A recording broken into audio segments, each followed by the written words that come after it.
toute la semaine, c'est Benjamin du restaurant Les Commis à Contrexéville qui a accepté de cuisiner pour nous. On s'occupe de la deuxième recette de cette semaine. Donc, tu as travaillé du céleri, Benjamin. Du céleri rave. Qu'est-ce qu'on va faire avec ça? Alors, on va faire un céleri rave façon risotto.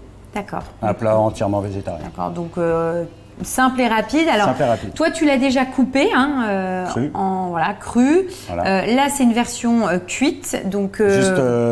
Juste blanchi dans un bouillon de légumes. D'accord, voilà. Donc voilà, là c'est pour aller plus vite, mais en gros à la maison, vous les coupez. Cuisson, alors blanchi, on fait ça à peu près combien de temps? Quand c'est des petits cubes comme ça, il y en a pour 1-2 minutes. Hein, ah oui, donc c'est très rapide. C'est très rapide. Et ensuite, là, on va vraiment faire notre risotto avec celui-ci. Avec ça. Donc on y va, c'est parti? On y va. Allez. Donc j'ai fait fondre un petit peu de beurre dans une poêle. Et on va commencer avec un peu d'oignon ciselé, un petit peu d'ail rôti. Donc ça, en fait, c'est une gousse que j'emballe dans du papier aluminium et que je mets au four à peu près à 160 degrés jusqu'à ce qu'elle soit cuite et ramollie. Et ensuite, on a tu as juste à presser. À presser pour avoir la pulpe de l'ail. Super. Et en plus de ça, ce qui est bien avec cette technique-là, c'est que tu as le goût d'ail, mais de manière plus adoucie et plus digeste. Ça enlève le côté agressif de l'ail et ça lui donne un petit côté noisette en plus, qui est très agréable. Donc là, on va faire revenir. On fait revenir doucement avant de rajouter notre céleri. C'est le genre de recette que je trouve vraiment sympa parce que notamment, par exemple, pour faire manger des légumes aux enfants, le risotto, ça a un côté très gourmand. Oui. Et là, le fait de cuire du céleri comme ça avec le façon risotto et de rajouter la petite touche de parmesan, ça transforme le légume en produit grand public, quoi. Voilà. Je pense qu'on peut rajouter un petit peu. D'accord. Tiens, je te laisse. On va pas tout mettre. Hop, voilà. C'est bon. Ça sera bon. Donc on va juste le faire chauffer un petit peu. Et pour donc faire ce côté risotto, j'ai repris un peu de mon bouillon de légumes que j'ai lié à la maïzena. D'accord. Ça va donner la maïzena en fait va apporter le côté un peu onctueux parce que dans le risotto c'est l'amidon qui fait que ça colle. Oui. Donc là ici on utilise la fécule de maïs. D'accord. Ça va ramener un peu le côté. Donc tu as tout simplement pris vraiment et tu as associé les deux et voilà, c'est pour faire le liant du risotto. Voilà. Pour le côté et terminer crémeux. Aussi la cuisson.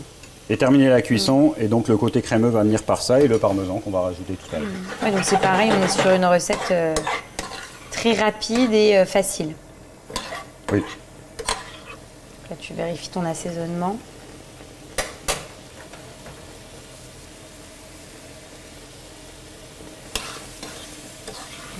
Là, on voit bien qu'on a le côté un peu qui rappelle un peu le crémeux du risotto. Oui, c'est ça. Donc là, tu vas rajouter ton parmesan. Voilà. Alors, on en met plus ou moins, dépendant si on aime être généreux en fromage. Là, on mélange bien.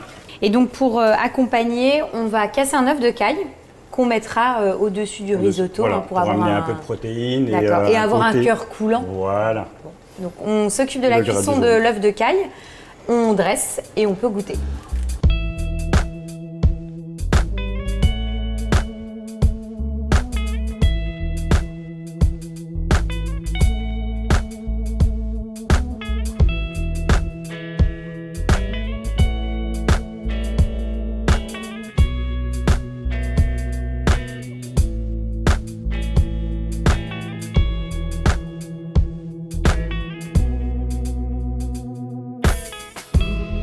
From the very first time I knew you was trouble, what could I do with that look you gave me, just like a book that sent me.